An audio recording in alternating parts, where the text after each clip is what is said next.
And now we are in the final phase of our journey. Over the next hour, we will follow the return of Peggy Whitson, John Schaffner, Ali Al-Karni, Rayana Barnawi as they splash down off the coast of Florida and conclude the AX-2 mission. Now, we're hoping to bring you live views from our crew soon, but we don't have those views just yet due to ground station coverage. But since departing the International Space Station at 8:05 a.m. Pacific time, the crew had a brief off-duty period where they got to hang out a little bit before preparing the cabin for the final part of their journey home, and also put on or donned their spacesuits and completed successful suit leak checks. Now, over the last 11 hours, Dragon has been moving the vehicle into position for re-entry with a downhill phase burn, a short firing of Dragon's Draco thrusters to lower the spacecraft's altitude in advance of returning to Earth. That's what you see there with that animation on your screen. Next up will be jettisoning the trunk, which is that cylindrical and pressurized part. Once that trunk detaches, we will use the forward bulkhead thrusters to perform the deorbit burn. Of course, re-entry burn follows thereafter, and then we will see the drogue parachutes followed by the main parachutes deploying, and then finally with splashdown. Now, this animation shows us splashing down in the Atlantic Ocean, but we are actually going to be re-entering and splashing down on the Gulf side. We are targeting a splashdown location of Panama City. So just a quick note there about that location. Right. And when it does splash down, SpaceX knows exactly where Dragon is expected to land, with recovery teams pre-positioned in the area. These teams are trained to get to the Dragon spacecraft quickly, secure it, and then hoist it aboard the main recovery vessel. From there, crews will open the hatch and help Peggy, John, Ali, and Rayana out of Dragon freedom. And it'll be a super exciting moment. That will be the first breath of fresh air that they've had in 10 days. Absolutely. I'm sure it's going to smell different than station.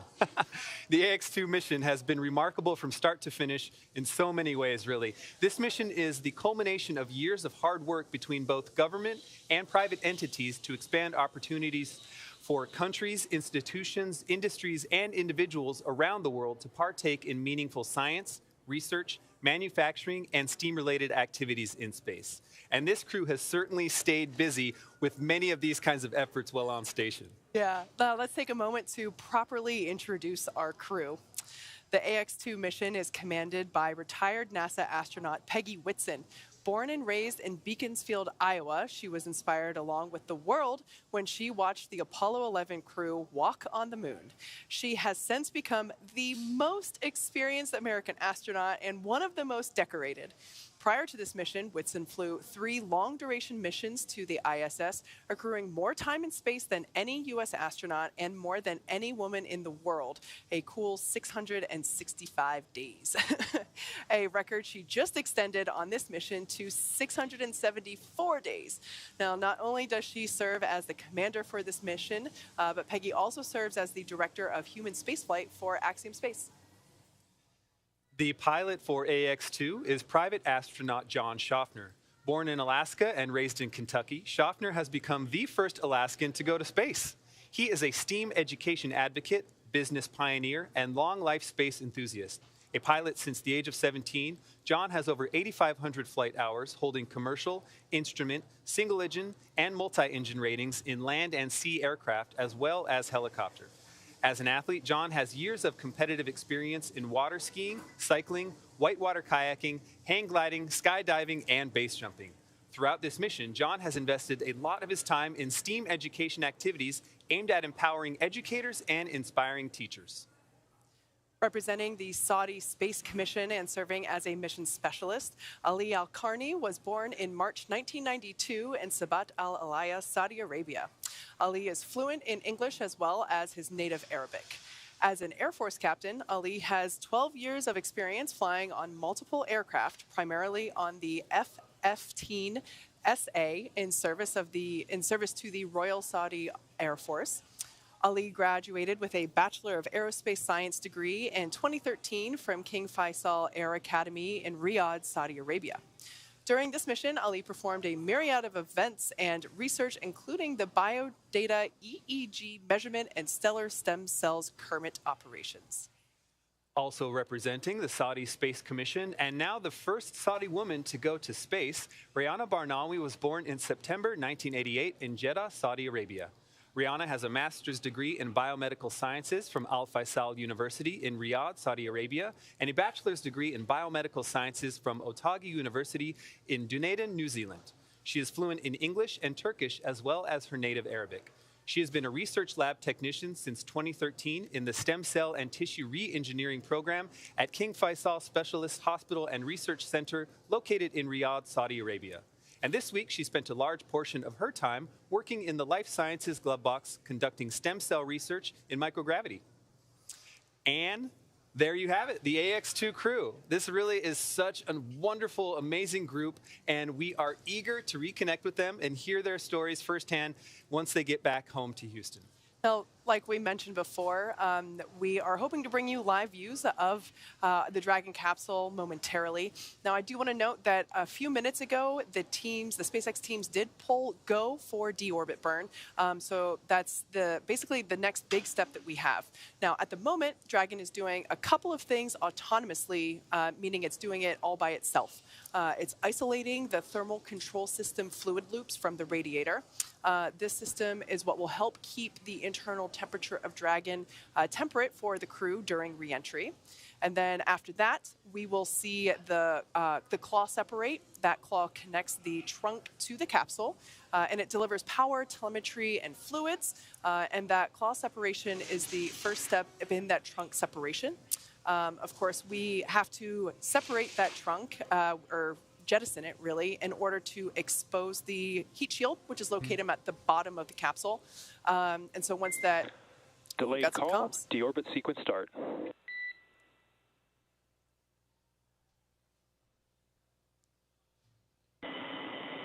Copy. All right, so there that call, just letting us know that that deorbit burn, which will last for about 13 minutes, is now underway. We are right now utilizing the 4 Draco thrusters on the forward bulkhead, meaning they're basically at the top of the capsule, right near where the nose cone is located, and also near the where the the forward hatch is located, which is what is used to dock to the International Space Station. So those 4 Draco thrusters are firing. That will last for about 13 minutes. Once that's complete, we will close the nose cone, and once that nose cone is closed, that we will basically be ready. The Dragon will be physically configured for re-entry. Now, we are expecting today to have a loss of signal, or LOS, and that basically is a lot of friction building up on the exterior of the capsule as it is re-entering the Earth's atmosphere, and basically resulting in a buildup of super hot plasma. Now, we will be flowing cooled nitrox, or nitrogen oxygen. Nominal trunk jettison. Great news. Dragon copy.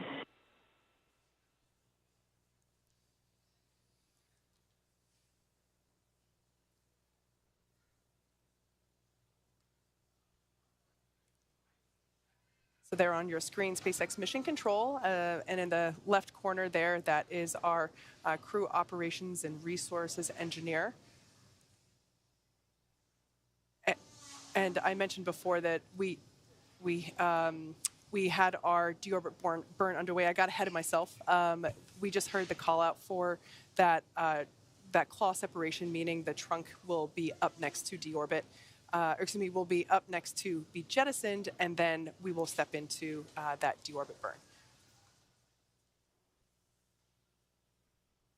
On your screen there, SpaceX Core Michael Blasco, there in the left corner. The SpaceX. Oh, and there we have our first views of the Axiom 2 crew. We can see their visors are up. That's great. We have Commander Peggy Whitson in the foreground, now on the left of your screen, and John Schaffner, the pilot, on the right. So I love this view where we can actually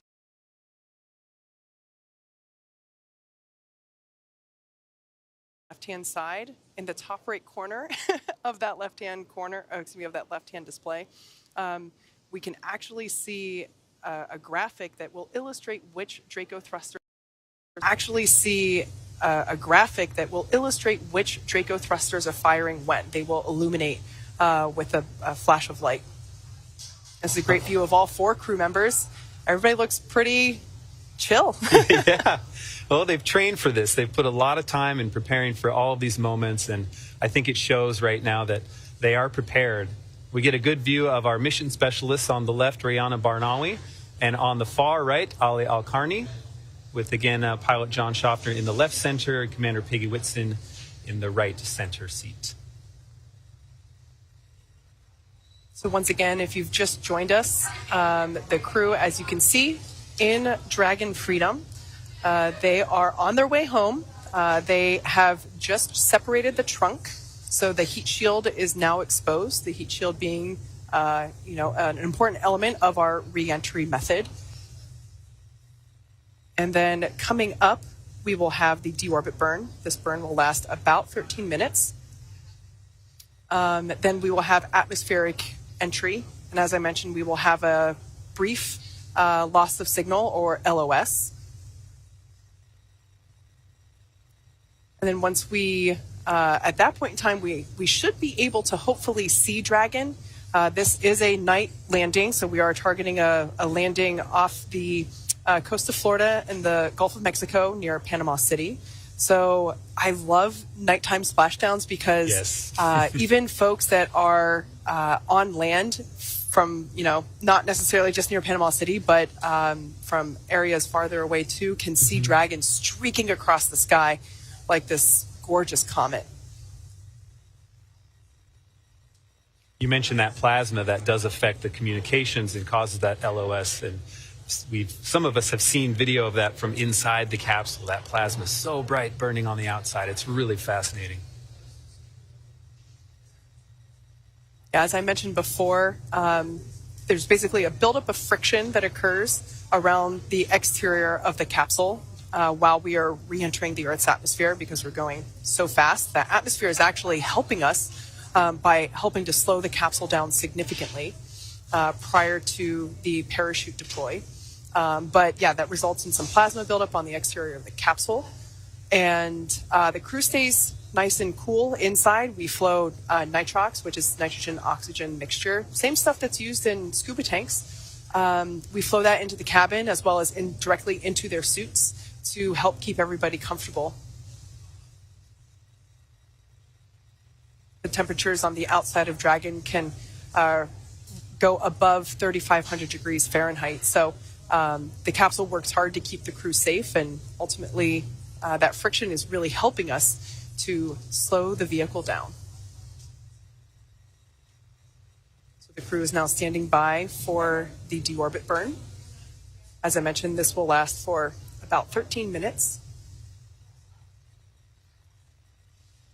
And we will be utilizing Dragon's 4 forward Draco thrusters. Those are located near the nose cone. So once that's complete, we can close the nose cone.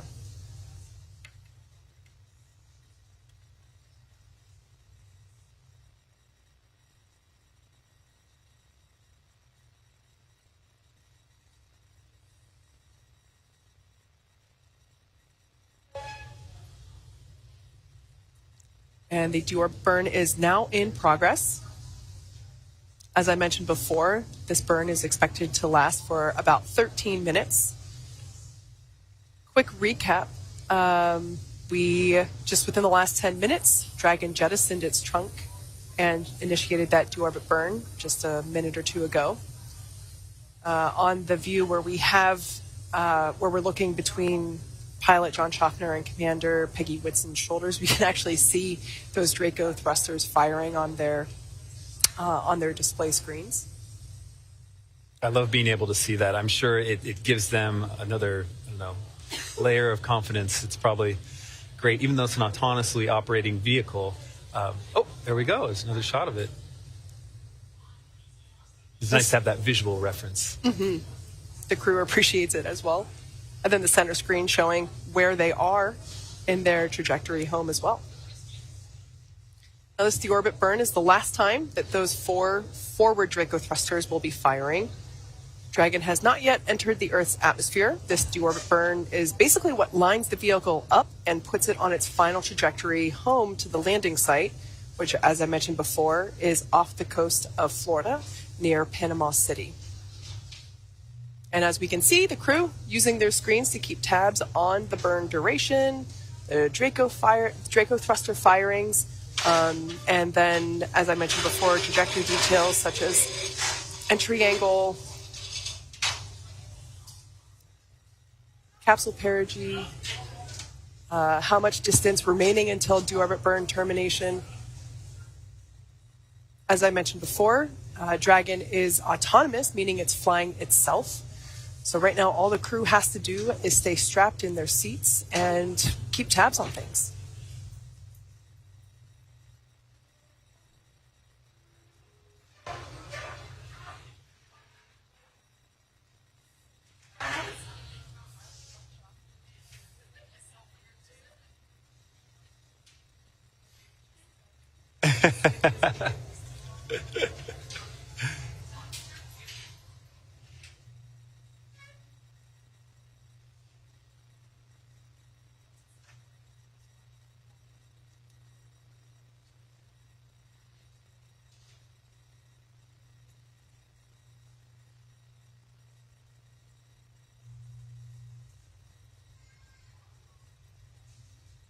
Once it's time for our crew to splash down back on planet Earth, they'll be heading to one of our 7 targeted sites supported by SpaceX. All of these sites are located off the coast of Florida, either in the Gulf of Mexico or the Atlantic Ocean. Spreading these supported sites across multiple locations helps to maximize the opportunities to return for this mission and also for future crews, lowering the chance that we'll have to wave off due to bad weather. Since Dragon is capable of splashdown on either side of the Florida Panhandle, we have 2 identical and fully equipped recovery vessels that are ready to support, one in the Gulf of Mexico, which is Megan, and the other in the Atlantic Ocean, which is Shannon. In the lead up to today, SpaceX selected primary and alternate splashdown locations off the coast of Florida. This selection process takes into account a lot of different variables, including what landing sites are available and which have favorable weather.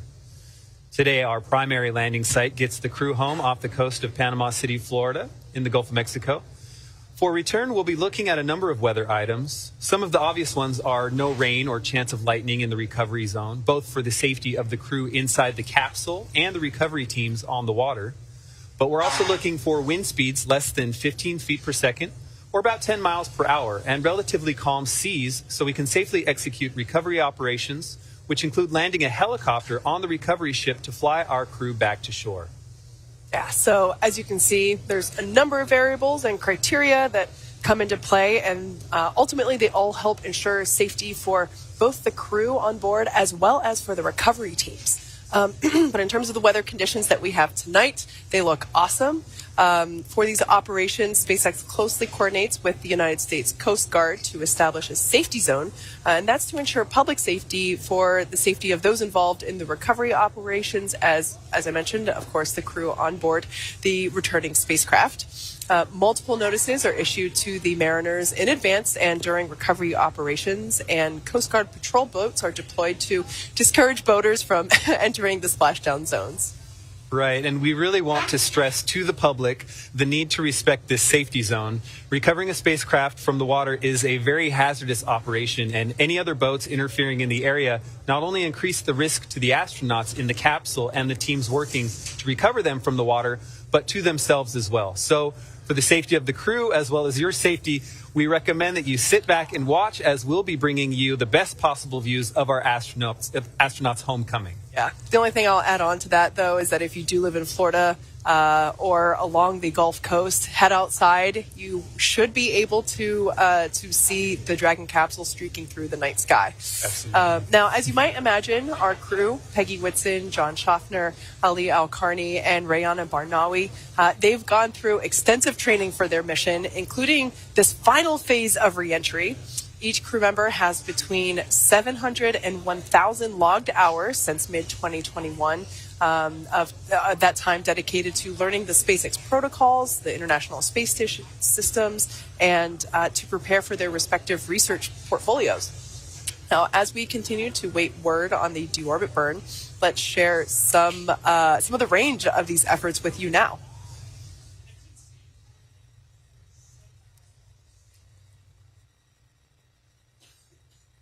Private astronaut training is quite rigorous. To prepare for the AX2 crew mission, our team at SpaceX, their teams at SpaceX, had to spend the last several months teaching the crew about orbital mechanics, right?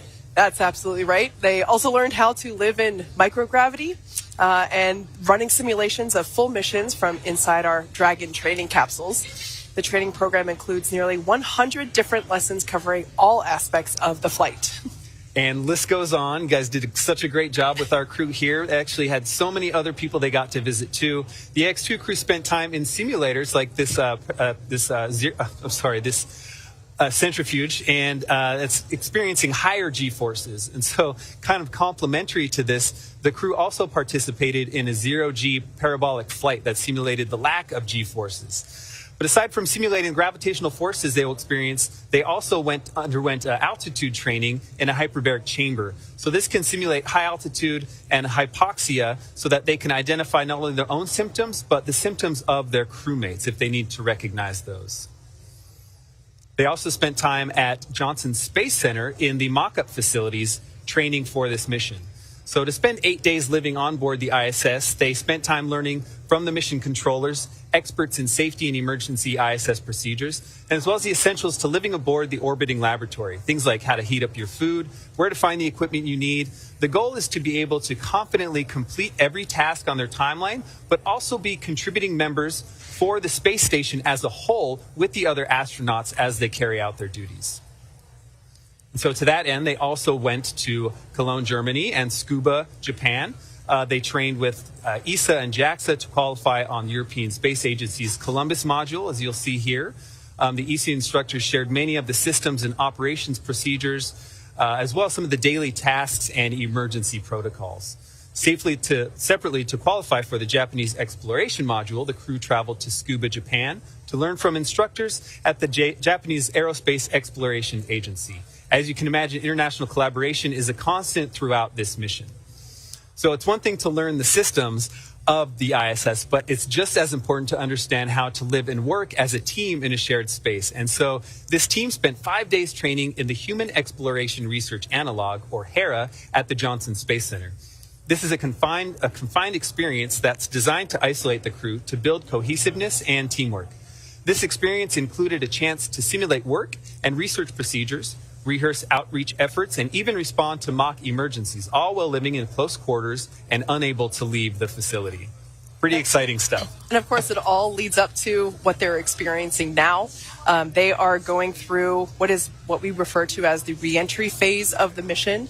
Right now, there's a live view within our Dragon capsule of the AX2 crew. They have spent time rehearsing what happens here. And as we mentioned before, they're mostly just monitoring and keeping tabs on progress. But one thing that they did train extensively on is the egress process from the capsule. You know, they are returning from 10 days in space. Their body might feel a little different, and to help ensure that nobody injures themselves when they're egressing or exiting the capsule. They have practiced that here in Hawthorne with the teams, just to help make sure that they know what order they're going to go in and who to lean on for help as they step through the side hatch once again. Right, because everything is so perfectly orchestrated. Absolutely. As we talked about, the team staging for the rescue, every crew is within 3 miles of these potential splashdown zones. They know what they're doing, and they've spent time practicing this. Absolutely. Great shot of our crew. Still, that's Commander Peggy Whitson in the bottom of your screen. John Schaffner, the pilot, a little further back, and just out of view are the mission specialists, Ali Al-Karni, hidden below us to the left, and Rayana Barnawi far at the top of the screen there. Now the deorbit burn should be wrapping up in about 30 seconds. And we can see exactly as the crew sees on their displays, that center screen showing them their trajectory details. as well as what step of the burn or what step of the mission we are in. So you can actually, looks like it says there deorbit burn, which makes sense. That's where we're at right now.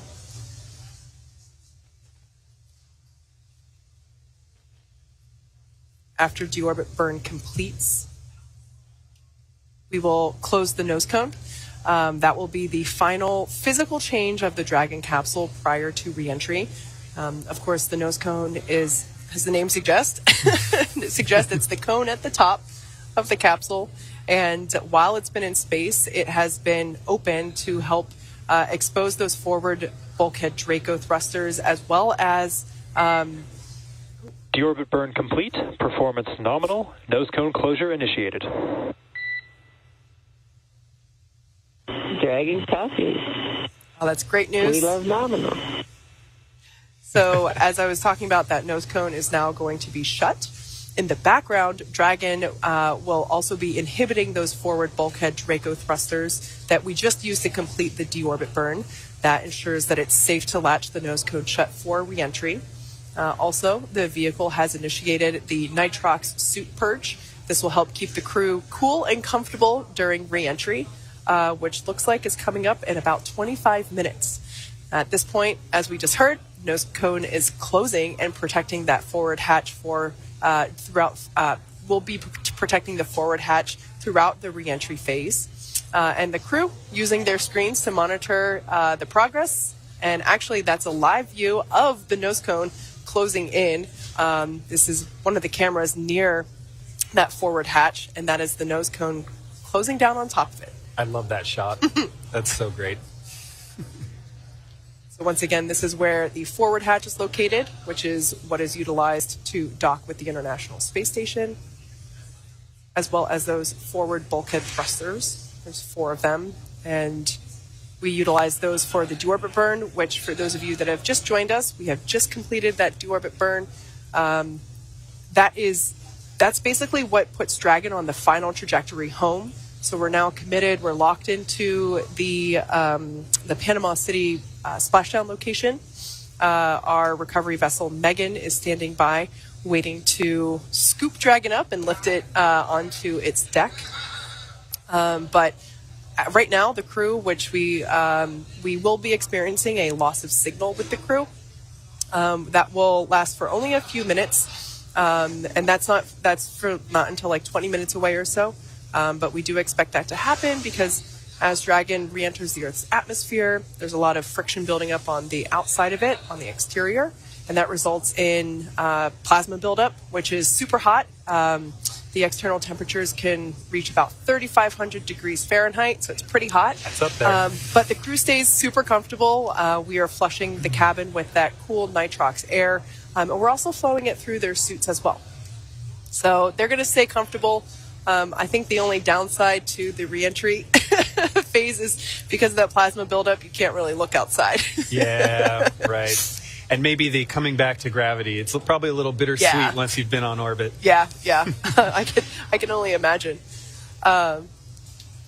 So the first views that we will have of Dragon will be from our thermal cameras that will be tracking Dragon, as I've mentioned before. If you've tuned in and you lived along the Gulf Coast, you should head outside because you will probably be able to see Dragon streaking across the night sky. Now we're standing by for confirmation that the nose cone is closed. Looks like we're tracking that to occur here in the next couple of seconds. So that's closing. The hooks will basically lock. There's 2 sets of hooks that will lock the nose cone in place. The same hooks that have to open up in order to open the nose cone. Crazy to think that that was just 10 days ago that we were talking about nose cone opening when the AX2 crew launched. So we're now standing by for confirmation of that nose cone closure.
All right, so it looks like both sets of hooks are confirmed to be closed, so that nose cone is locked into place. Now, as we begin the second half of entry, Dragon is now beginning to flush nitrox into the cabin and continuing to top off the AX2 crew's suits with that cool air. Again, that's what will allow the cabin temperature to remain comfortable while the external temperatures reach 3,500 degrees Fahrenheit. Now, the heat shield, which is the structure that was exposed when we jettisoned the trunk from the Dragon capsule, that heat shield is pointing forward, which basically leads the capsule to the landing site. That heat shield is comprised of PICA 3.0, which stands for Phenolic Impregnated Carbon Ablator. First-gen PICA was actually first developed by NASA for studying and sampling comets within our solar system. SpaceX partnered with NASA to develop PICA X, which was the second-generation product used on all Dragon 1 cargo resupply missions that successfully resupplied the space station on 20 missions. And then PICA 3.0 was developed specifically for use on Dragon 2 crew and cargo missions with enhanced structural and thermal properties that optimized the heat shield and drove down costs and mass. So the remainder of the Crew Dragon capsule is comprised primarily of SpaceX proprietary ablative material.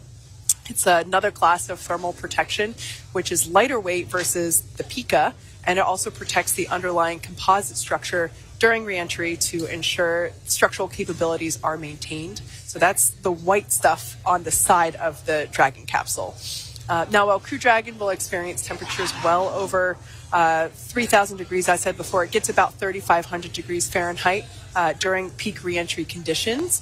The characteristics of the TPS, which stands for Thermal Protection System, coupled with the environmental control and life support system in the pressurized interior, all of that will ensure that the AX2 crew will stay cool and comfortable during all phases of reentry through Splashdown, and also helps ensure that we can reuse this capsule on future missions as well. Yeah, love it. Well, if you watch the launch webcast of AX2, you know that one of the goals of Axiom Space is to find new ways to promote and foster the creation of space-themed art. Over the course of this mission, Axiom Space 3 has been releasing digital collections from artists on our Web3 platform. Axiom Space 3 is a token-gated community network that allows members to collect premium, space-inspired collectibles and engage with astronauts, space technology professionals, and Web3 entrepreneurs building at the intersection of deep tech industries. For this mission, Axiom Space and ArtBlocks Engine announced a groundbreaking partnership that will see the launch of a space-infused NFT collection. Nose cone secured for entry. Oh, nice on the loops there. Dragon copy. That is a good update. That nose cone is locked and loaded. Locked and loaded. And back to the NFT collection. This is a piece called Imagine by Nadia Bremer. Nadia Bremer is an art block artist, astronomer, and data visualization designer.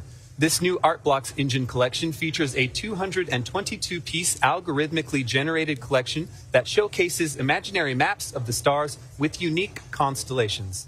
To make this collection even more unique, the digital art has been initiated from the ISS by AX2 Commander Peggy Whitson during this mission. You can grab one of these beautiful digital star maps beginning on May 31st at 1 p.m. Eastern Time. Additionally, the AX2 digital art collection featured work by Thank You X, an American artist out of Los Angeles, California. Thank You X sent up a piece of his physical art canvas to space titled Urge for Perfection and released a commemorative NFT called AX2, which celebrates this mission and the canvas going to space. This NFT was available throughout the mission with sales closing at Splashdown. These collaborations with digital artists and brands bring a new level of creativity and inclusivity to the commercial space industry. For more on this and all of our digital collectible activities, visit nft.axiomspace.com. At Axiom Space, we are hard at work building the next destination in low Earth orbit. Axiom Space is being designed as a true continuation and evolution of the International Space Station. With so much knowledge gained over the last 20-plus years, Axiom Space's goal is to build upon the successes and lessons learned over that time while expanding access to low Earth orbit for more countries, institutions, industries, and individuals than ever before. With Axiom Station currently under construction here, we have an update for you on the growth and development of what we intend and how we are going to be the first commercial space station.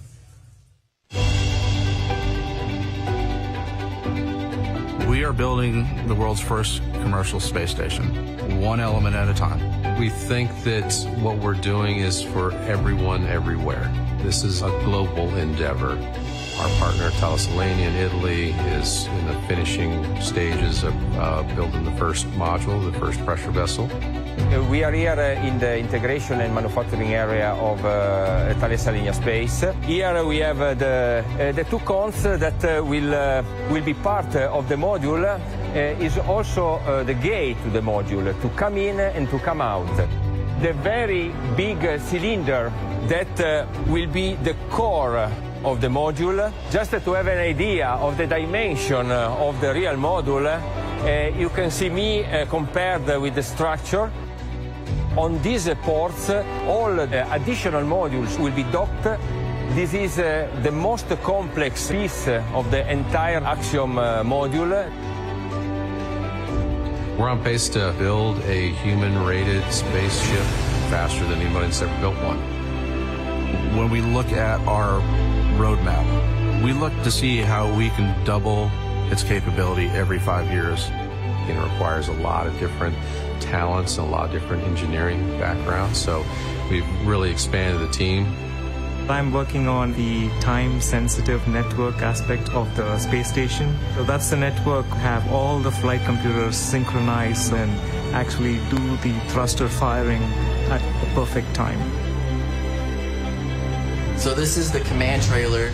We're able to control our test stand, which enables us to vary our set pressures, our flow rates into the thruster in order to collect performance data at various OFs and chamber pressure conditions. It's always a blast to come out here, set everything up, and start lighting rockets off. Behind us, we have the carbon dioxide removal subassembly. We're going to be creating the most integrated ecosystem that has ever been put into space thus far, which is a really cool thing to be able to say. I fabricate PC boards and cables and harnessing. This is a life-critical job, and you want to make sure you do the best possible job.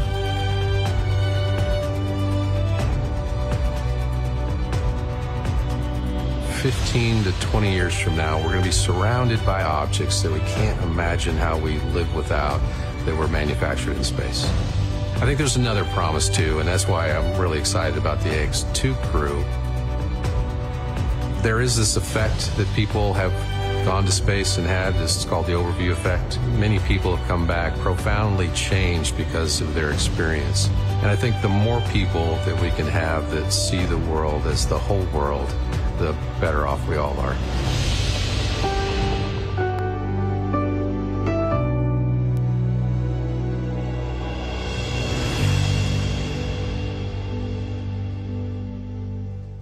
Now we have some good news. SpaceX core Michael Blasco gave a quick debrief to the AX2 crew to let them know the final timing estimations on their re-entry. So we have an updated estimated time for that loss of signal. This will last about 7 minutes, and we're expecting that to occur GMT 0251 and end at 0258. So again, lasting 7 minutes. We did hear that weather conditions are, direct quote, outstanding. So that is excellent.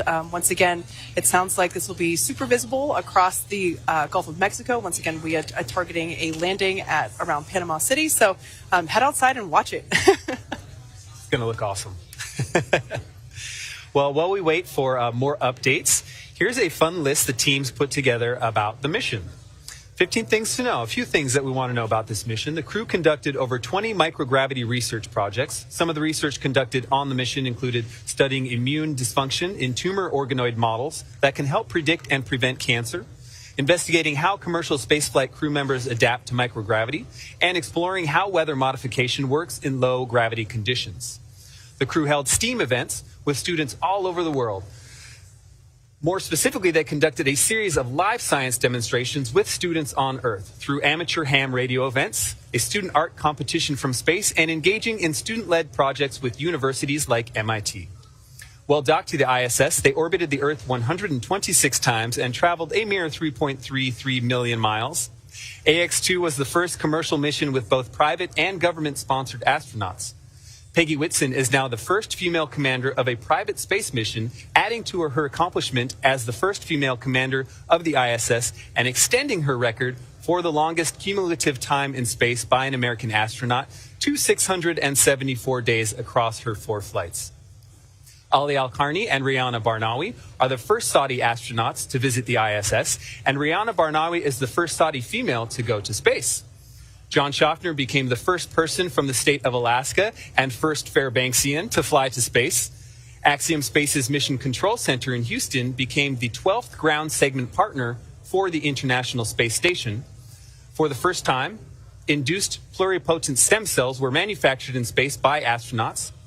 By studying stem cells in space, we can address the challenges that currently limit us as we study these cells in regenerative medicine across low Earth orbit and down here on Earth. Have a nice live view of our crew in the capsule. Again, you see our mission specialist, Rihanna Barnawi, on the left, followed by pilot John Schaffner, Commander Peggy Whitson, and on the far right, mission specialist Ali Al-Qarni. On that far left, Rihanna Barnawi conducted 7 consecutive days of life science glove box operations during her 8-day docked mission time frame. So plenty of fun firsts and amazing work done by this crew during their mission.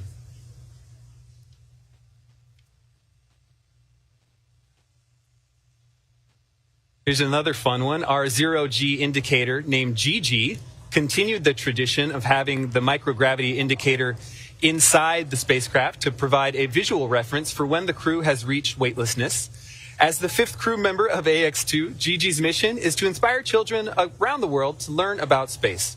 Gigi is a Build-A-Bear teddy bear wearing Axiom's AX-EMU spacesuit, just like the ones that NASA astronauts will wear on future missions to the moon. AX-2 is a precursor for Axiom Station. These missions are an important step along the journey of constructing the world's first commercial space station. AX-2 also did some tech demos on board. The AX-2 crew successfully conducted 2 Axiom space-led technology demonstrations on the space station, which are trailblazers for the next generation of video communication in space and imagery downlink. Returning with them in SpaceX Dragon Freedom is actually more than 300 pounds of cargo and important data that will impact our understanding of human physiology on Earth and on orbit.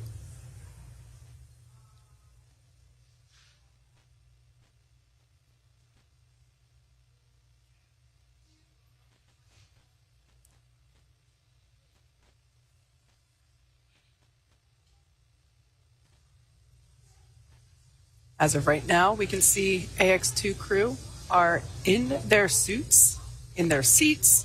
They're continuing to follow progress on their tablets and the display screen above their head. We have an anticipated loss of signal coming up in about 12 minutes, a little bit, almost 13 minutes. Or excuse me, that LOS will occur in 6 minutes, and we expect that to last for 7 minutes total. And we have an anticipated splashdown time of 8:04 p.m. Pacific, 11:04 p.m. Eastern Time. So up next will be that communications blackout period.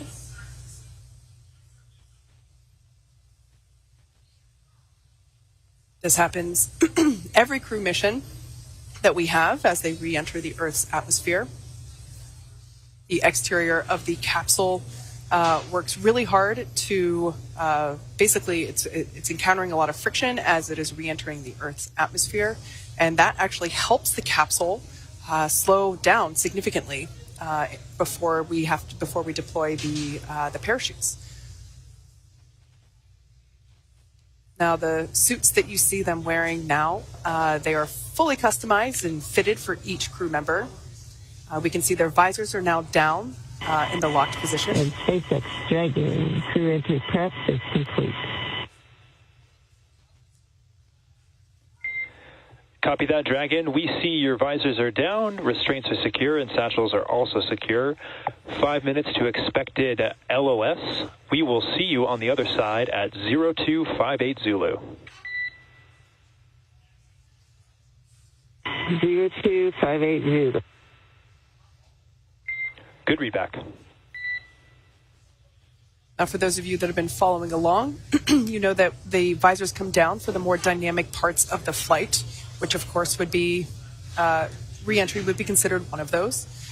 Those helmets that they have are actually 3D printed, which is, personally, I think, pretty awesome. The outer layer of the spacesuit is flame resistant. They wear hearing protection, both during ascent and re-entry. And, you know, the spacesuits look good, but more importantly, they keep the crew safe through all phases of the flight.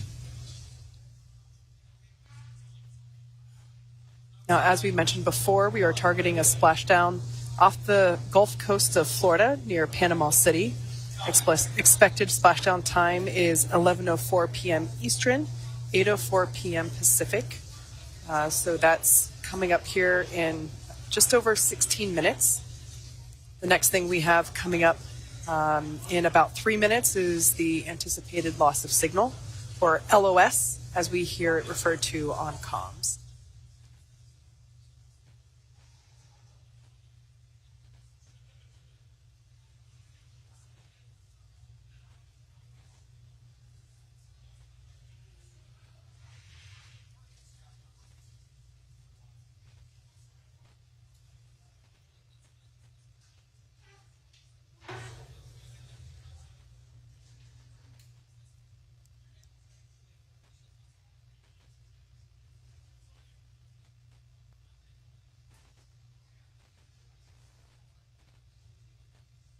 That's a live view of SpaceX Mission Control here in Hawthorne, California.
AX2 is Axiom's second mission with SpaceX, and there are 2 more planned, AX3 and AX4, who will also be in SpaceX vehicles.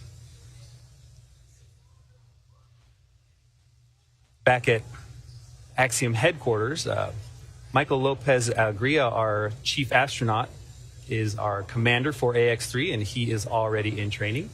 Mike Lopez Alegria, also known as MLA. And so the AX3 mission is already underway.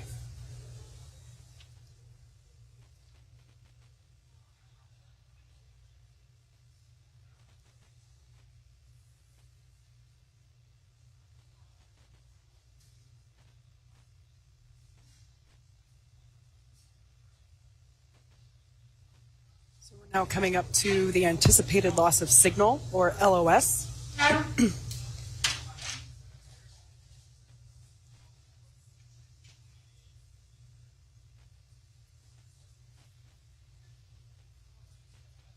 Once again, this is expected to last for 7 minutes.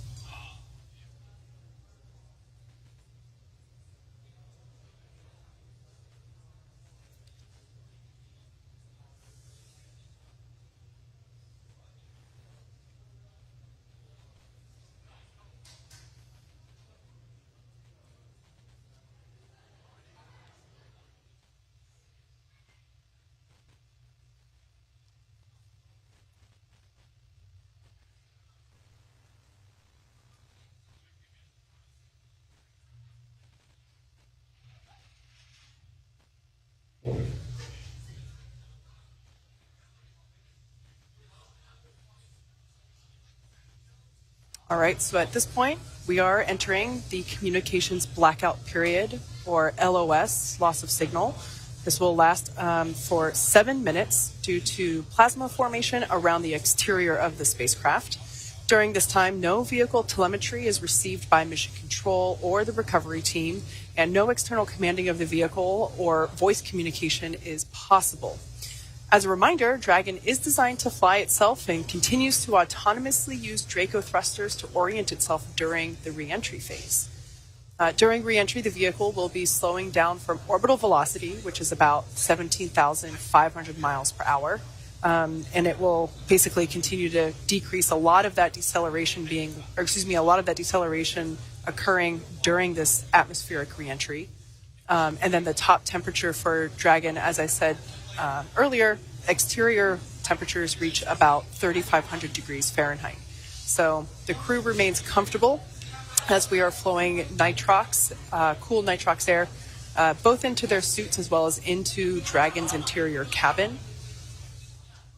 So while it gets toasty on the outside, and we will see the evidence of that once we get lights shining on Dragon and it's lifted up onto the deck of our recovery vessel, Megan, we will actually be able to see the ablative material on the exterior of the capsule. It'll have some charring on it, which is a good indication that it worked. I like to call them toasted marshmallows. That's the kind of brown patina it reminds me of. So once again, we are in the anticipated communications blackout period. We have about 4 minutes remaining. Total runtime for this blackout period is 7 minutes, so we're roughly about halfway through. In previous crew returns, we have sometimes regained communication faster than expected, so probably in a couple minutes we might hear SpaceX Core Michael Blasco start hailing the crew to see if we can regain those communications. Now, our first views of Dragon, hopefully we'll be able to bring them to you soon, but they will be the thermal cameras that will be tracking Dragon's re-entry. If you live on the Gulf Coast, it should be visible, streaking across the night sky. Once again, we have an anticipated splashdown time of 11:04 p.m. Eastern, so about 10 minutes from now. Now at about 18,000 feet in altitude, the drogue parachutes will deploy. And after that, around 6,000 feet altitude, we will have the main parachute deployment.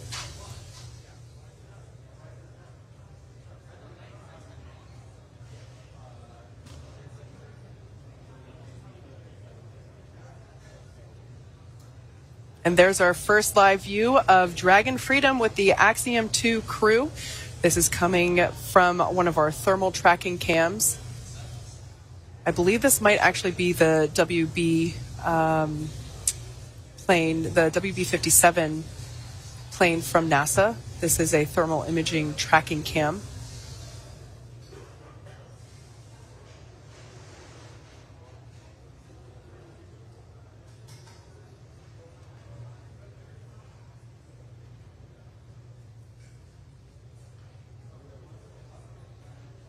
About 2 minutes remaining until we have an anticipated until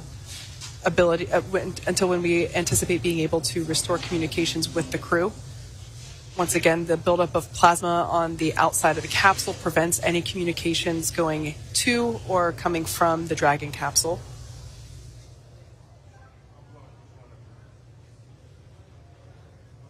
You can see SpaceX engineers there on console monitoring Dragon's progress as it is autonomously steering itself to the splashdown site off the coast of Florida. Once again, we're targeting a landing near Panama City in the Gulf of Mexico. And a quite excited small crowd outside of mission control here at SpaceX. You can see them there awaiting the return of the 10th mission of crew members on board Dragon. Yeah, and we're well underway with our second shift operations here at SpaceX headquarters. So we can see some folks, as you can definitely see they're gathering, awaiting more views of. Oh, there's a beautiful shot. We can see that capsule now streaking through the night sky.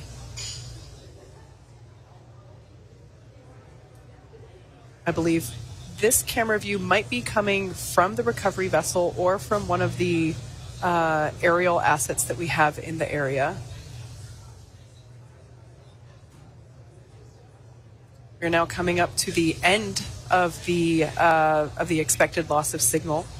So we're now moving toward AOS, or acquisition of signal. That's incredible. And we should probably hear SpaceX core Michael Blasco start hailing. Dragon, SpaceX, comm check.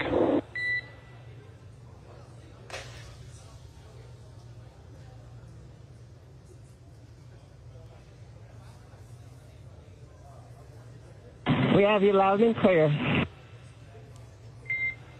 Likewise, good to have you back. Expect automated chute deployment. Dragon cap.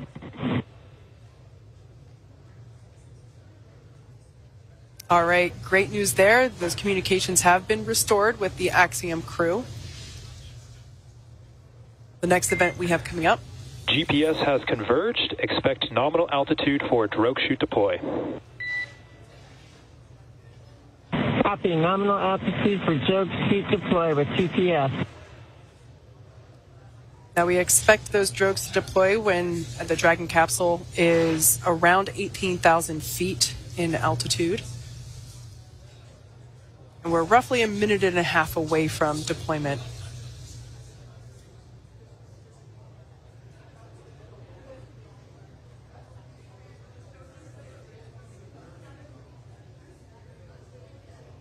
Another view coming to us from the WB-57 chaser plane.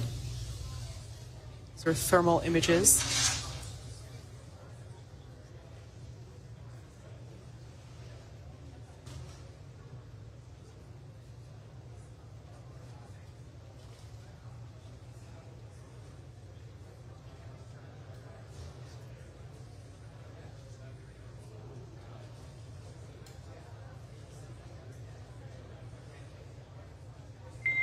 Brace for drogue window.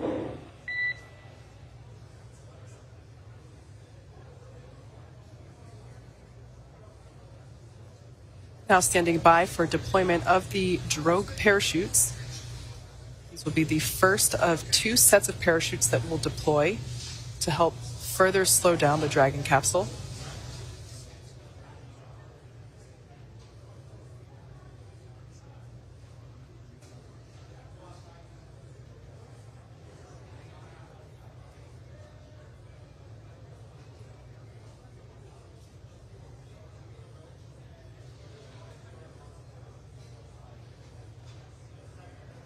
Should see those drogues deploy any second now.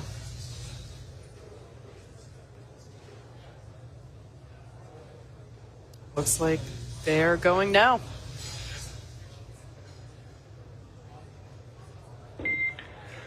Visual on 2 healthy drogues.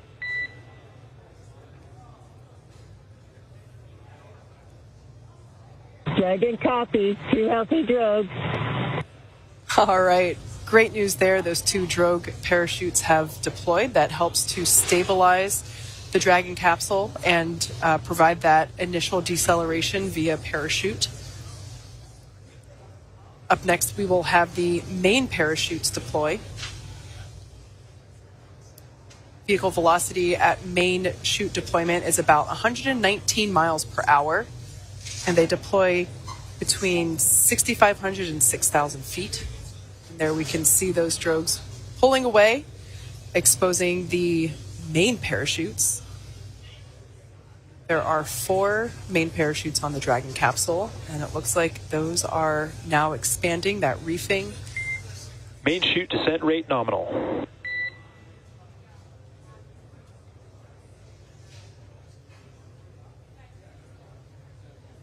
And Dragon copies.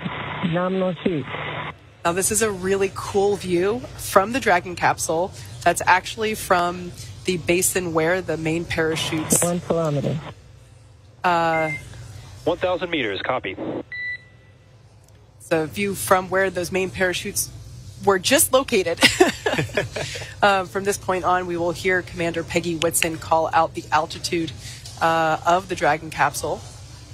So we just heard her call out 1 kilometer, meaning 1 kilometer above the ocean surface.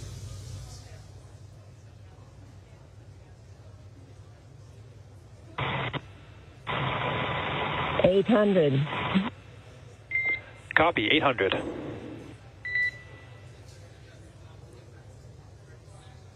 So at this point in time, we can see we have 4 healthy main parachutes have deployed for the Axiom 2 crew. In a matter of minutes, they have gone from 17,500 miles per hour down to roughly now about 70 miles per hour. 600. Copy, even less 600. than that,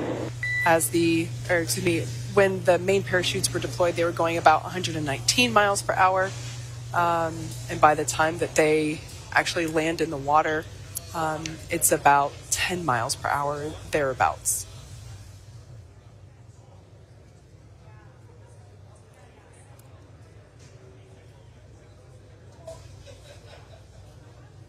$400. Copy, 400 meters.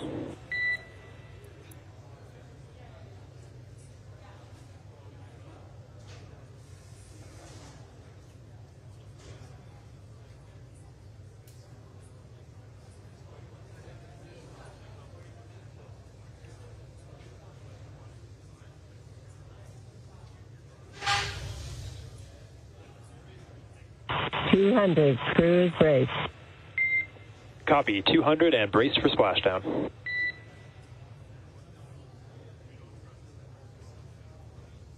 Right, standing by for splashdown of the Axiom 2 crew.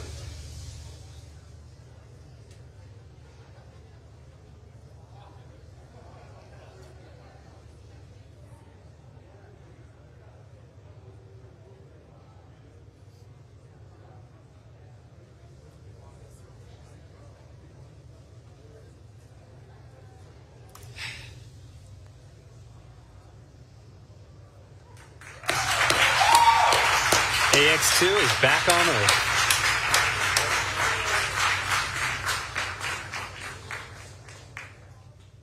As you can see on your screen, visual confirmation for splashdown of our Dragon spacecraft.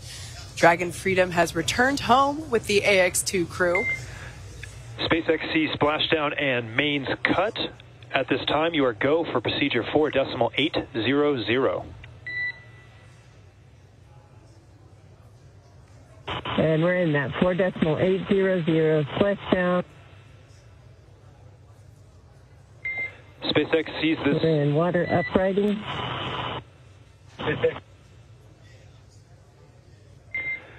SpaceX sees the same. Peggy, John, Ali, Rayana, on behalf of SpaceX, welcome home.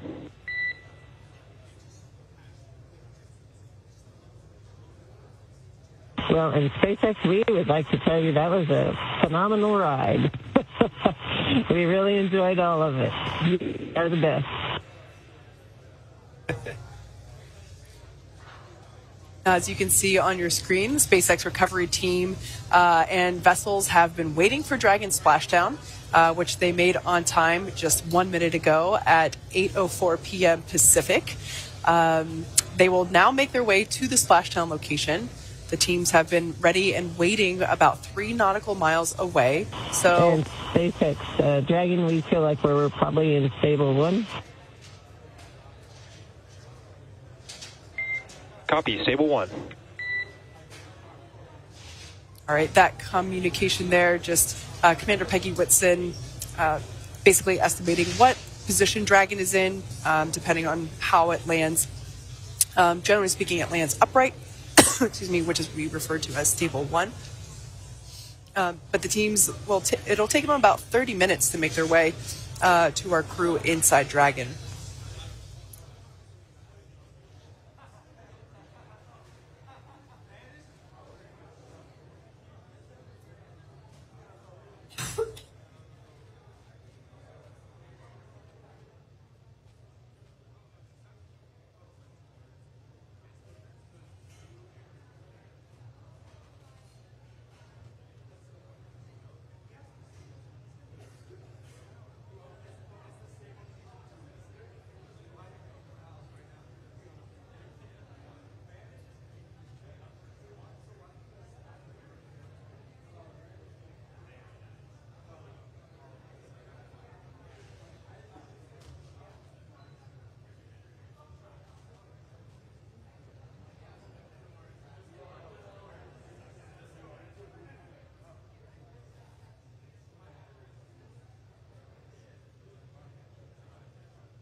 As you can see there on your screen, recovery teams now making their way to the Dragon spacecraft. We are excitedly awaiting their recovery. Dragon has already autonomously completed several steps to safe itself following splashdown. We can see lots of bright lights there by the teams both in the water and in the air to help ensure that the recovery team can see what they're doing. Absolutely. And for those of you just joining us, the return of AX-2 has gone smoothly so far. Dragon Freedom successfully re-entered the Earth's atmosphere, followed by deployment of its parachutes to slow the spacecraft down to a gentle 15 miles per hour. Dragon successfully splashed down in the Gulf of Mexico at 8:04 p.m. Pacific time, right on time, off the coast of Panama City, Florida, in the Gulf of Mexico, and we are now awaiting Dragon's recovery. Yeah. Now, upon detection of landing, Dragon automatically releases the main parachutes, and that's to help prevent the wind from pulling on the spacecraft.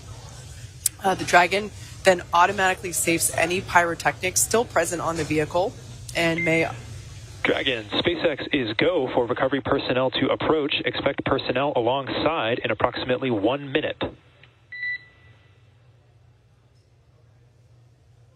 We'll be expecting them, thank you. SpaceX core Michael Blasco just giving the crew a heads up that they can expect some folks to reach the Dragon capsule. So those are the fast boats that we see now approaching. The view that we have now is actually coming to us from our recovery vessel Megan, which is also making its way to the Dragon capsule, but it doesn't go as fast as the fast boats do, so it takes it a little bit longer. So at this point on, we will see the operations get closer and closer into view. But at this point in time, the astronauts remain seated and in their suits, and the onboard air conditioning keeps temperatures in check inside the spacecraft, and communication systems on board remain powered up. So as we just heard, the crew can continue to communicate. That's right. And SpaceX has 2 fast boats in the recovery fleet, which have moved quickly to the splashdown point. They're being followed by Megan, as Kate just said, the main recovery vessel, which will move into position upwind of the spacecraft. The 2 fast boats have very specific roles. The first approach is focused on immediate safety inspection of the capsule integrity and checking for any presence of hypergolic propellant vapors, ensuring that it is safe for Megan to approach the Dragon spacecraft. Once the capsule is cleared for full approach, the team begins rigging the capsule for water recovery by the recovery ship. The second fast boat is responsible for parachute recovery. Dragon, we're complete with 4.800. Copy, 4.800 complete. Great, just some more updates on nominal completion of the checklist. As I was saying, that second fast boat is responsible for parachute recovery and also serves as a redundant boat to the first. And Dragon, requesting permission to come on board via the display camera view only. The display camera view over. Yeah, you can come on board. Copy, and work. Permission granted from Commander Peggy Whitson there on the net. And then lastly, on the fast boat points, we'll see a team member on a jet ski helping to gather up the now detached parachutes. Now, it'll take a little bit more than 10 minutes for the recovery crew to complete all those safety checks. And once those are complete, the team will begin preparing Dragon to be lifted into the recovery vessel. As part of the preparation for that lift, one member of the recovery team will climb on top of the capsule so they can attach Dragon's hoist rings and connect the lifting lines. It will take less than an hour to raise Dragon onto the recovery boat and remove the crew from the spacecraft. And then, after medical checkouts, the crew will return to the Cape by helicopter and be rejoined with their families. That's great. I'd love to have the role of jumping. Display camera is on board. I would not like to have that role.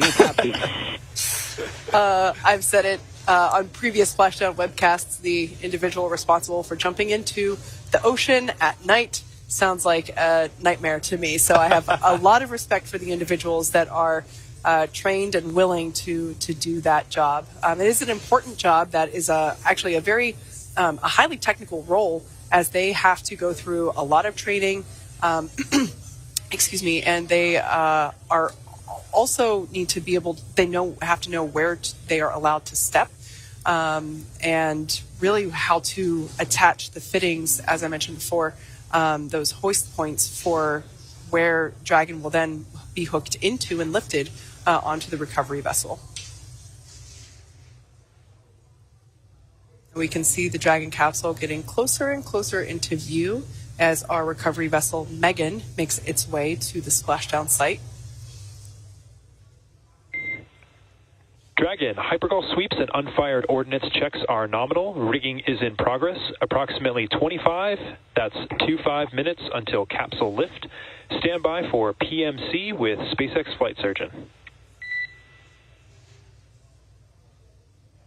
Dragon capsule. All right, that was SpaceX Core, just letting the crew know that all of the unused pyrotechnics are saved, and that they will now begin to prepare the capsule for rigging. And that PMC that we heard stands for Private Medical Conference, so that will be the opportunity for each crew member to have a private conversation with the flight surgeon, just a quick check-in to make sure that everybody's feeling happy and healthy. We can see those other boats, the fast boats, as well as a jet ski, making their way around. They are collecting the parachutes out of the water. And we heard the call out just moments ago that the hypergolic tests, or the sniffs for that, just to make sure that there are no hypergolic fumes around the Dragon capsule, as they are poisonous to breathe. We want to make sure there aren't any there. That's actually our first live view of the backside of the recovery vessel, Megan. We can see recovery members there on the deck of the ship. That nest in the center is where Dragon will end up once we lift it out of the water.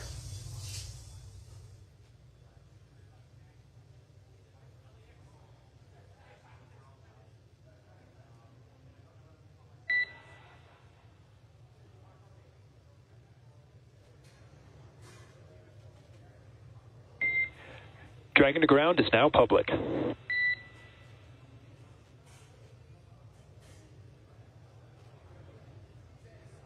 Dragon copy.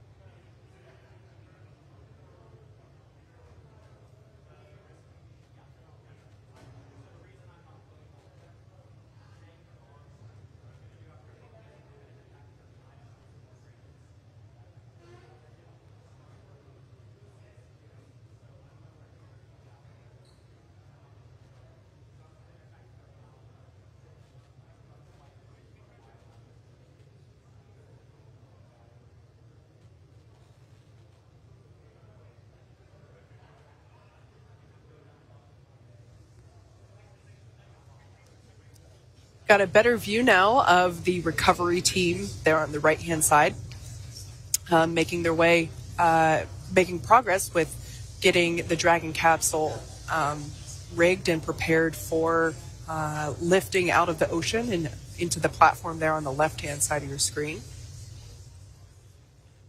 One thing to look out for, given excuse me, the bright lights, that can attract bugs, which attracts fish, which sometimes attracts dolphins, as we have seen in previous night recoveries. Looks like there's a drone there above the recovery team on the right-hand side. So yeah, we might see some splashing in the water near where the recovery teams are. And we can actually now see there, that view on the right-hand side, the SpaceX recovery team member. Yeah, but now we got a full screen of that SpaceX recovery team member, really visible, climbing on the Dragon capsule. As I said before, this is a highly specialized and trained position within the recovery team, as the Dragon capsule, certain areas are wet as it just splashed down, and they have to ensure that the rigging and the hoist points are attached and secured to the Dragon capsule. The recovery vessel Megan making its way closer to the splashdown site. And it looks like the team on the right, in the recovery vessel to the right, was finishing. You can see there they are pulling the parachutes onto the boat.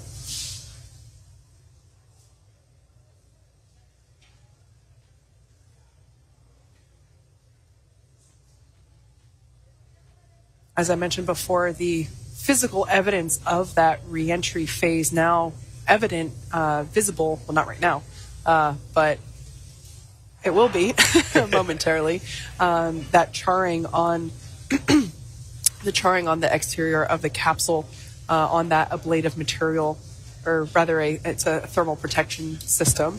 As the name implies, it helps protect the capsule during that atmospheric re-entry. We can now see the recovery vessel Megan spinning and will begin to back into place towards the Dragon capsule. For those of you that have just joined us, the splashdown occurred at 11:04 p.m. Eastern Time, 8:04 Pacific Time, right on time. We heard that the weather conditions in this area were outstanding, and that certainly appears to be the case here, as we can see on screen. We can see the recovery team member on the bottom right, directing traffic, if you will, helping to guide the recovery vessel toward the splashdown site.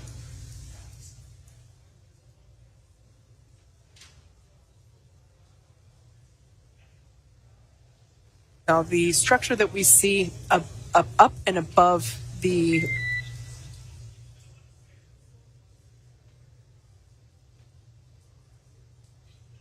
I thought we were going to get some comms there, but perhaps not. That lift that we actually see above those two recovery team members, that's a hydraulic lift that once we get closer to Dragon, it will actually push out a little bit and basically hover over.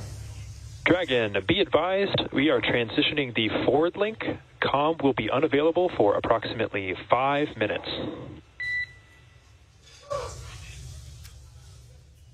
Dragon copy. Comm unavailable, 5 minutes. Good readback.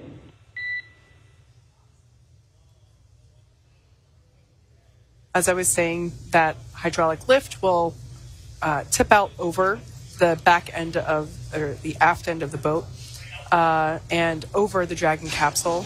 The recovery team member that is on the capsule will actually receive the lifting harnesses and cables and attach those. We will then see that team member, one of my favorite parts to watch out for in the recovery process, that individual will just jump right off into the water, and will climb aboard one of the fast boats in the area. And in a matter of seconds, that hydraulic lift that we see there will lift and position the Dragon capsule up and out of the water and into that nest that we see there in the center of the deck. And that part really is the fastest part of recovery.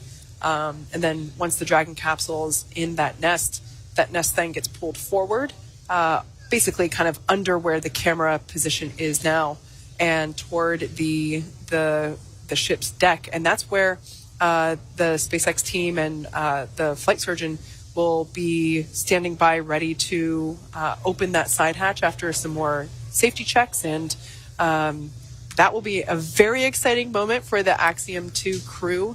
That will be with the reopening of that side hatch. Now, keep in mind, it's been closed since they took off from planet Earth 10 days ago. That side hatch has not been opened since before liftoff. So reopening that side hatch will be the first breath of Earth air, which in this case will be very humid and salty smelling, that they will have gotten in the last 10 days. I love how we're still in their mission. In fact, they went through extensive water rescue training just for this moment. The Axiom crews train on the water rescue, and AX2 is no different. They had some pretty extensive water rescue training, so we're still in the mission. Yeah, so this is a great view. We can really get a good glimpse of the SpaceX team member that is on board the capsule as it spins a little bit there. Again, I volunteer for that position. Looks fun to me. Yeah, it's a really tough position to have. As I said, they train a lot for it. And it's tough because they are in a wetsuit. And when you think about it, they are soaking wet when they try to climb up on top of the Dragon capsule. They climb aboard from after hopping in the ocean. So yeah, like I said, they're soaking wet. They are, everything's really slippery. And they have to know exactly where they can grab a hold of to safely do their job. Pretty amazing to think that just 12 hours ago, this crew was in space, was on the International Space Station, and now here they are, bobbing in the ocean. What a journey for AX2. Absolutely. I mean, you could even say, even as little as an hour ago, they were still in space in microgravity. Yeah, so we see now one of those guidelines have been attached. We can see them kind of orienting the capsule a little bit.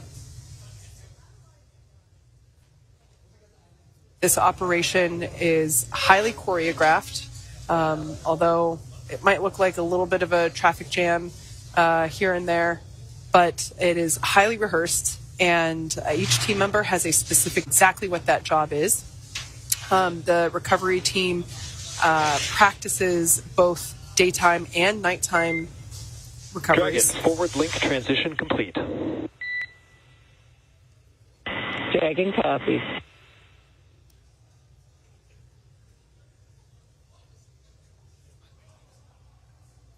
All right, so it sounds like comms with the crew now restored after they were just transitioning some of the communication links or loops that we have. And so I want to point out the individual that the recovery team member that is on the Dragon capsule is actually standing in the bay where those main parachutes have been housed for the entire mission.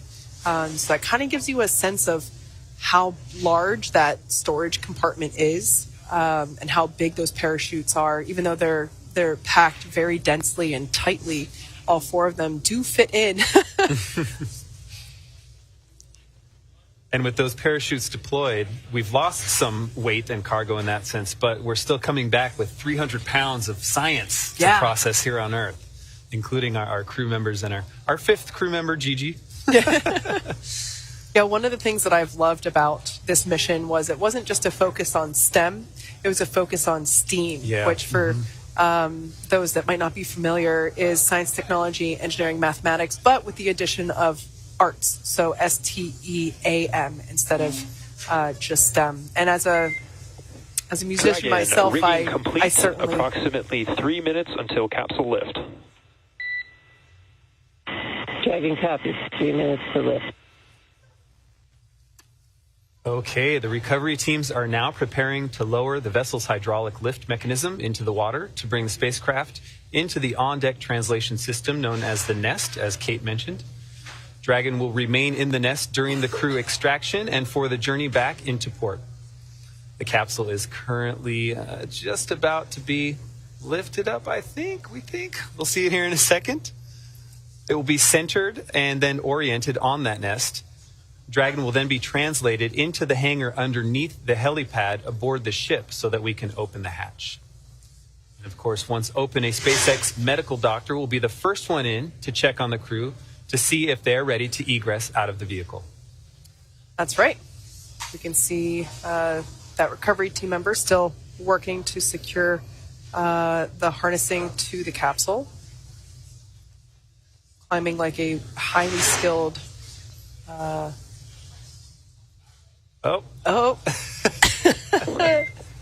There we go. Dragon, brace for capsule lift.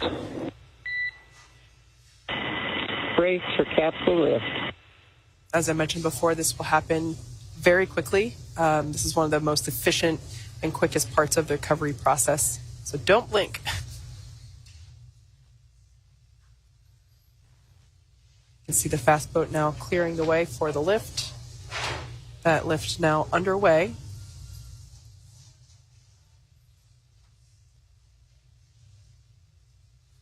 We should now see that hydraulic lift actuate and pull it out of the water. There we go.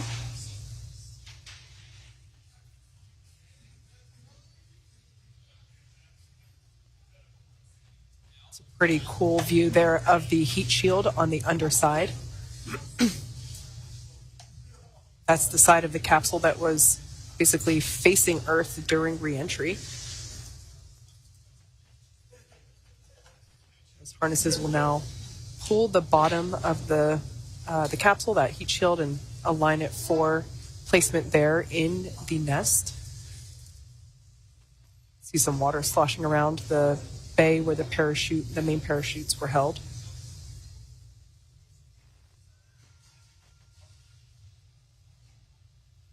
All right, it looks like that has now settled almost into position.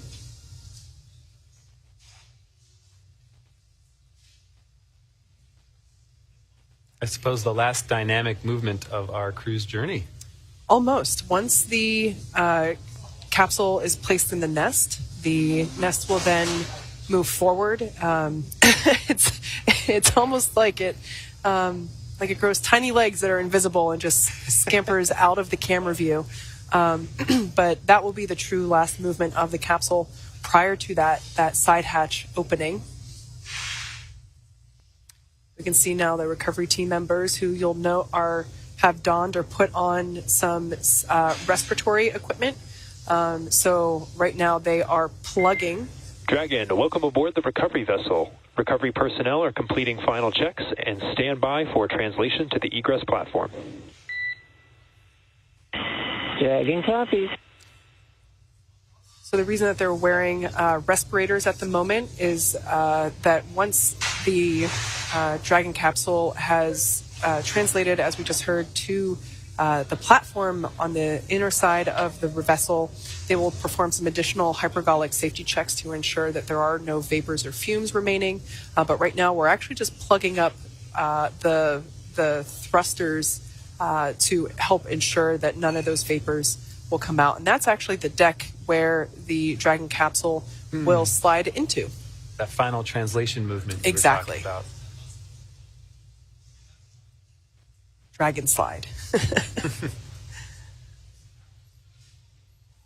So we can see those recovery team members now unlatching the safety cables and the harnesses that pulled Dragon up and out of the water and helped secure it into the position.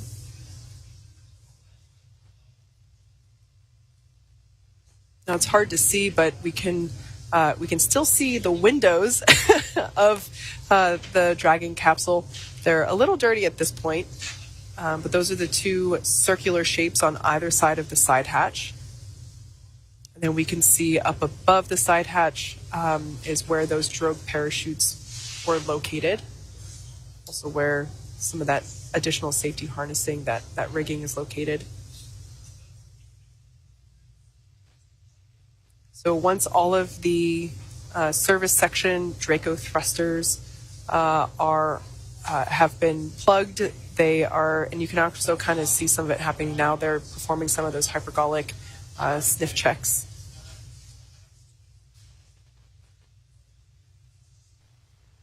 So the propellant the Dragon uses is different than the propellant that Falcon uses. Dragon's propellant is monomethylhydrazine and nitrogen tetroxide, or MMH and NTO.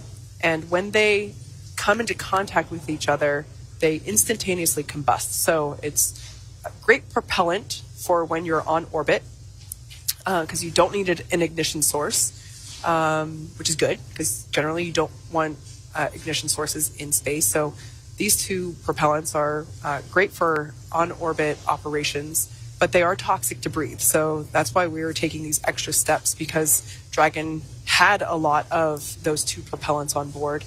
And, even as recently as an hour ago, some of those Draco thrusters were firing. So just ensuring that none of those fumes are present.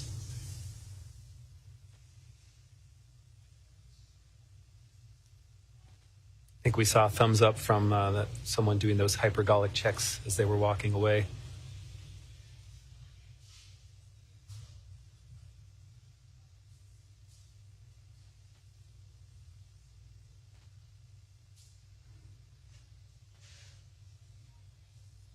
For those of you that have just recently tuned in, we had a on-time splashdown at 11:04 p.m. Eastern Time, 8:04 p.m. Pacific Time.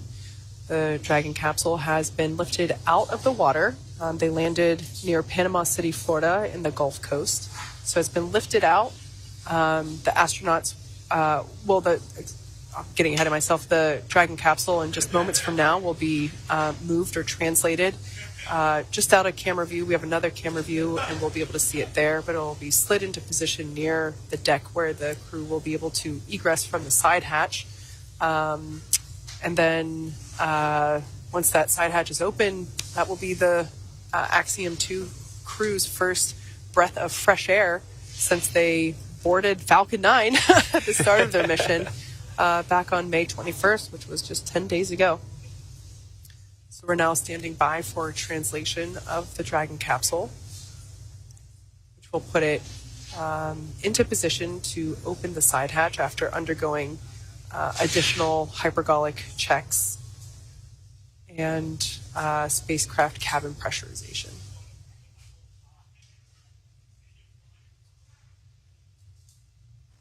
So before opening the side hatch, we have to make sure that the environment inside of the spacecraft equalizes or is the same with the outside environment.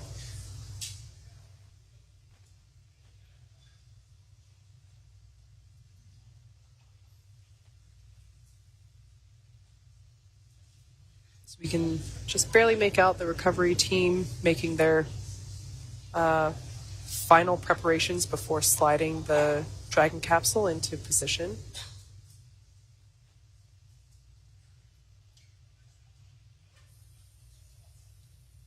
Recovery operations are, to me personally, really fascinating, or I should say re-entry and recovery, because it's it goes really fast and then it goes really slow. So, all of the steps departing the International Space Station and we can see that the Dragon capsule is now being translated toward the forward end of the vessel's deck. Once again, this is our recovery vessel, Megan, which services our Gulf landing sites. Another camera view there, seeing it move into position.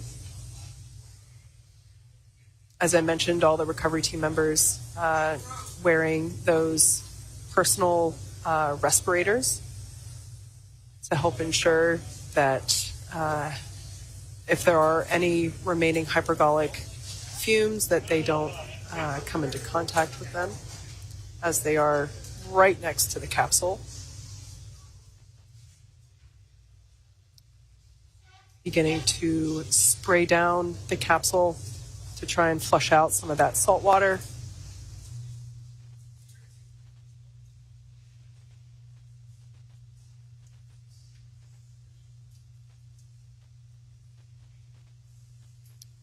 All right, we're going to use this ladder to climb towards the top to do some more of those hypergolic checkouts.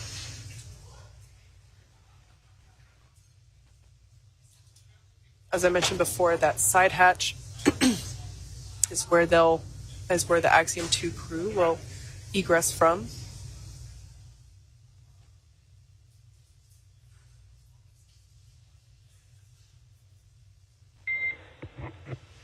Dragon, stand by for side hatch opening and egress. Dragon, standing by.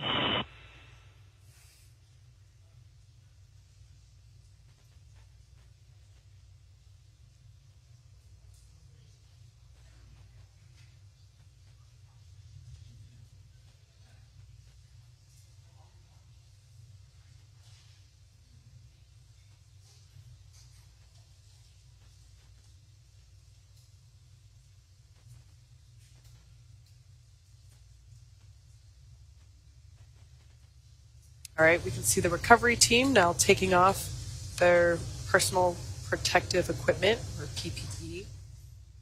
They can get rid of those respirators as the hypergolic checkouts have cleared.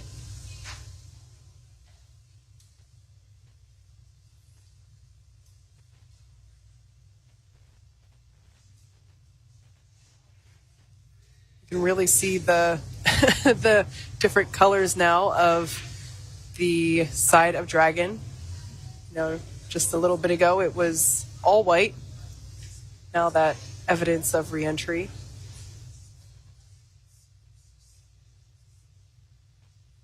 I always love being able to see the heat shield as the Dragon comes up and out of the water. All right, we can see that the recovery team is now opening the side hatch. There it is. This is the first breath of fresh air, in this case salty air, for the Axiom 2 crew since climbing on board Falcon 9 just 10 days ago.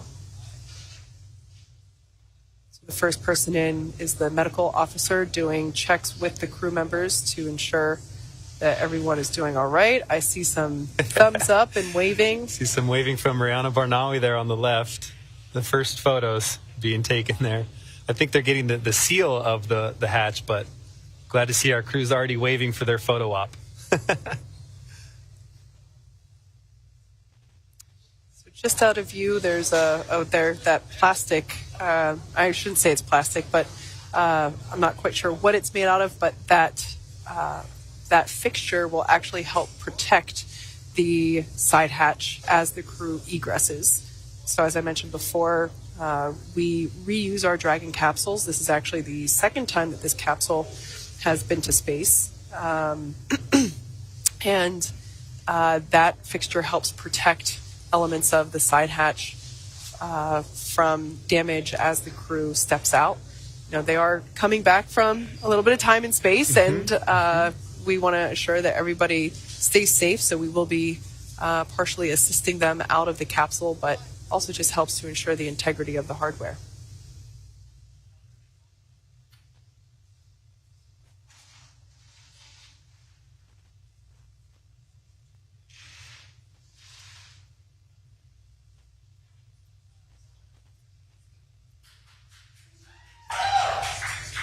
All right, first view of our crew. AX2, happy waves and holding hands all around.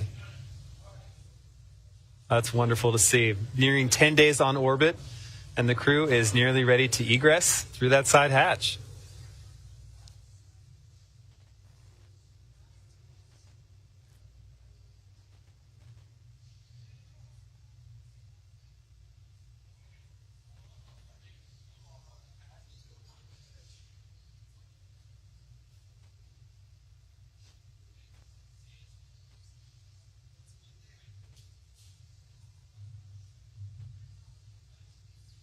You can see the team putting that protective fixture in place Also starting to gather the crew's items. Those are the tablets that they wore around their legs.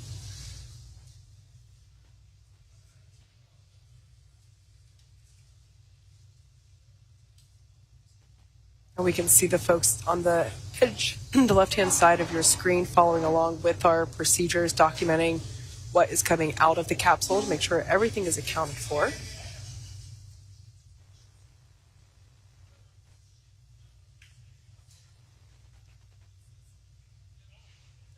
Once again, this fixture that they're putting into place just helps ensure that the side hatch remains protected while the crew is coming out. They used a similar fixture while the crew was ingressing as well. And that looks like one of the footrests or boot rests coming off of one of the crew's seats. It's helpful to remove all four of these just to help get a little extra space inside the capsule.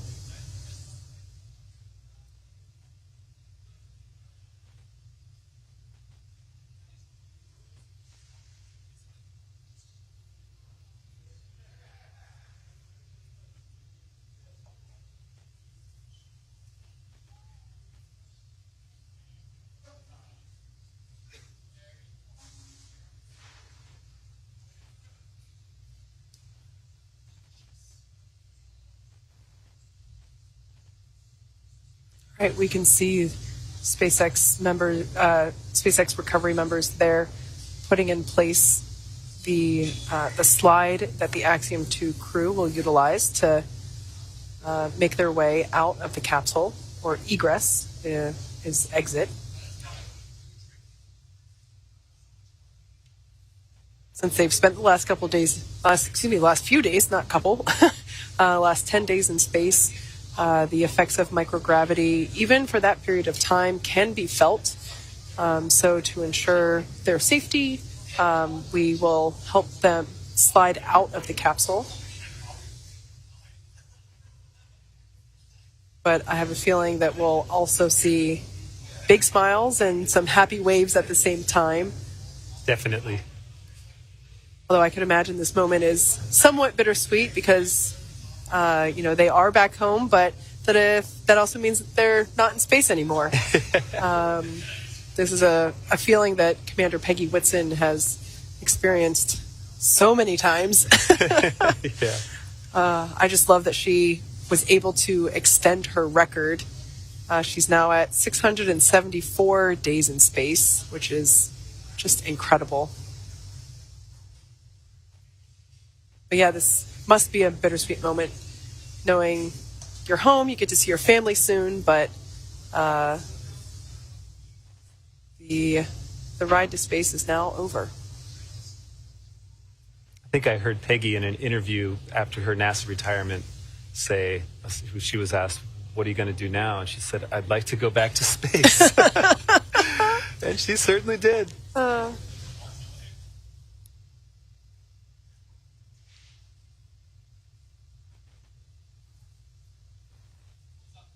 I'm sure the families of our AX2 crew are eagerly awaiting this moment to see their loved one pop out of the side hatch.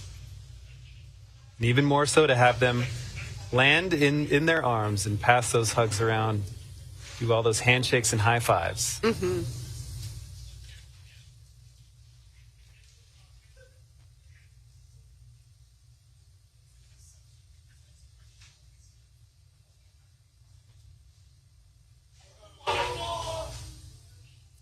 We're now standing by for crew egress, where they will make their way out of their seats and exit the Dragon capsule.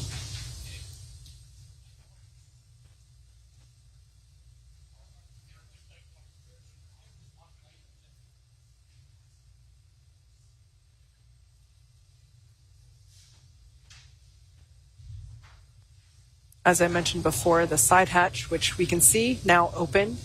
The last time this was opened was when the crew had ingressed into the capsule.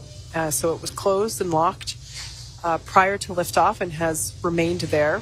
The crew utilized the forward hatch, which is the hatch out of picture right now. It's located at the top, or the forward end of the capsule. And that is the hatch that is utilized to dock with the International Space Station. So all the trips that they did while on the ISS were through that forward hatch that we are unable to see at the moment as it's covered up by the nose cone and just that nose cone out of picture here. Okay, it looks like we might be close to seeing our first crew member.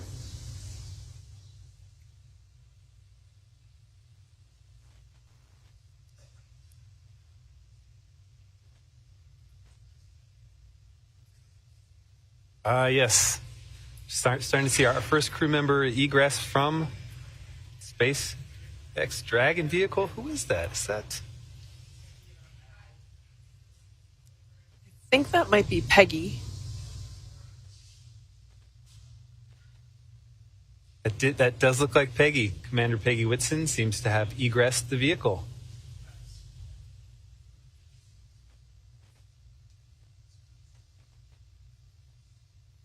Pretty impressive that she was able to, she had assistants standing up, but, basically just walked right off. That's really impressive.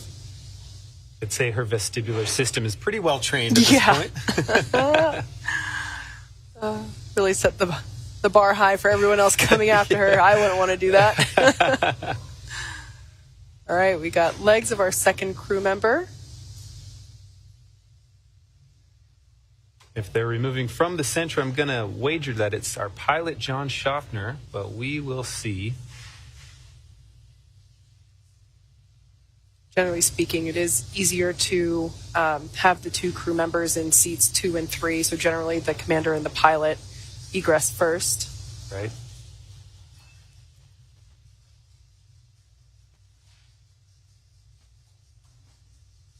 And that does look like our pilot, John Schaffner.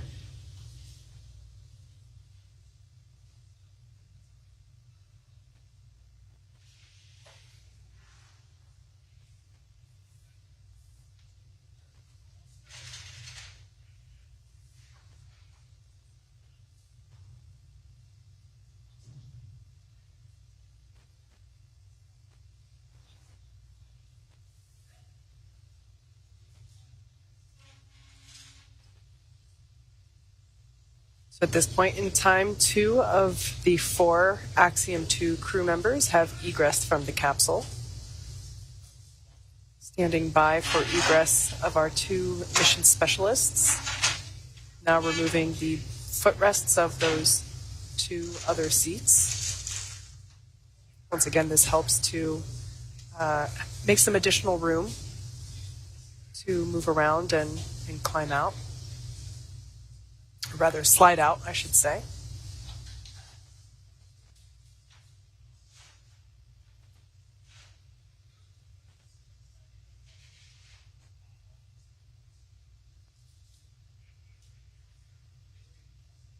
And actually, on the right there is Axiom's flight surgeon,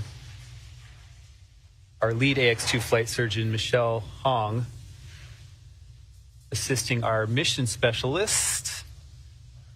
That looks like Rayana. Rayana Barnawi, egressing a Dragon capsule.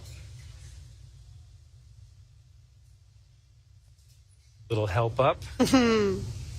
Yay! Nice little photo opportunity. A little celebration right there. Again, super impressive to me that these crew members are just walking off after being helped up. So now with Rayana having exited, all that's left is Ali Al-Karni, our other mission specialist, who was sitting on the far right-hand side.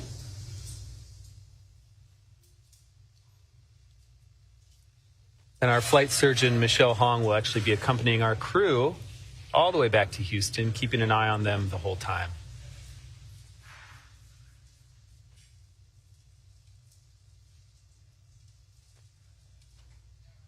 See the feet now of our final crew members starting to egress the hatch,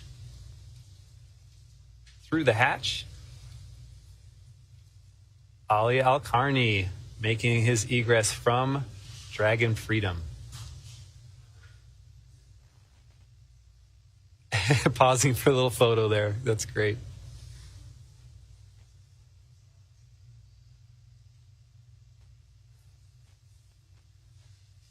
Well, this crew looked like all smiles coming out of that capsule. And now that our crew are safely back home on Earth and getting the first checkouts by our medical team on board, we're going to wrap up our live coverage of their historic return.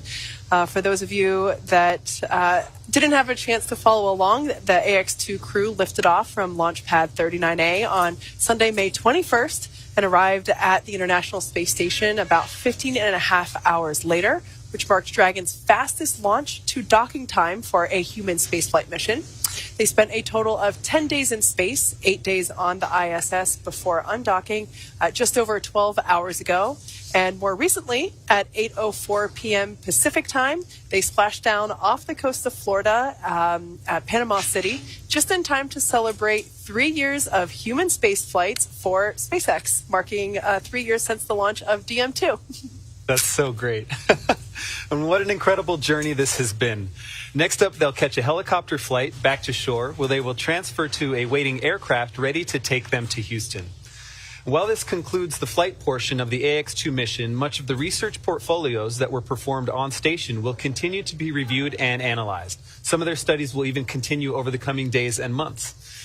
Well, Kate, it has been an absolute pleasure sharing this desk with you, and both for the launch of AX2 back on May 21st and now Splashdown today. So to SpaceX, thank you for an incredible flight and taking such great care of our crew. And to all of you watching, it's been an honor and a privilege to share the journey of Peggy, John, Ali, and Rayana to space and back again. As we bring this mission to a close, we celebrate how the AX2 mission is demonstrating that the opportunities presented in microgravity are moving beyond the partners of the ISS to include more countries, institutions, industries, and individuals than ever before. This is how Axiom Space is expanding access to low Earth orbit and building history, as we like to say. Be sure to check out axiomspace.com as we continue to pursue new commercial opportunities for human spaceflight. I'm Duke Brady here with SpaceX's Kate Tice, and we're signing off now with a final welcome home to the crew of AX2. Thanks to you, Duke, as well as everyone else for joining us, and we'll see you soon.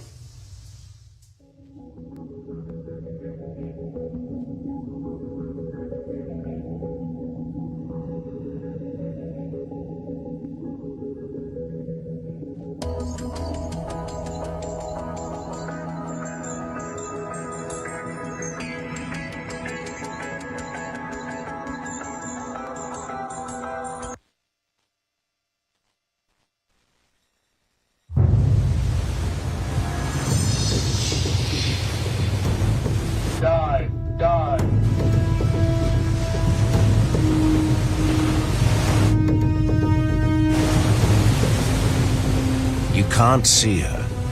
She can dive to over 250 meters and stay down for 6 months. You can't hear her. She can run for 20 years without refueling. She is the most lethal weapon ever designed. Man, battle station missile. An apocalypse machine capable of devastating entire continents.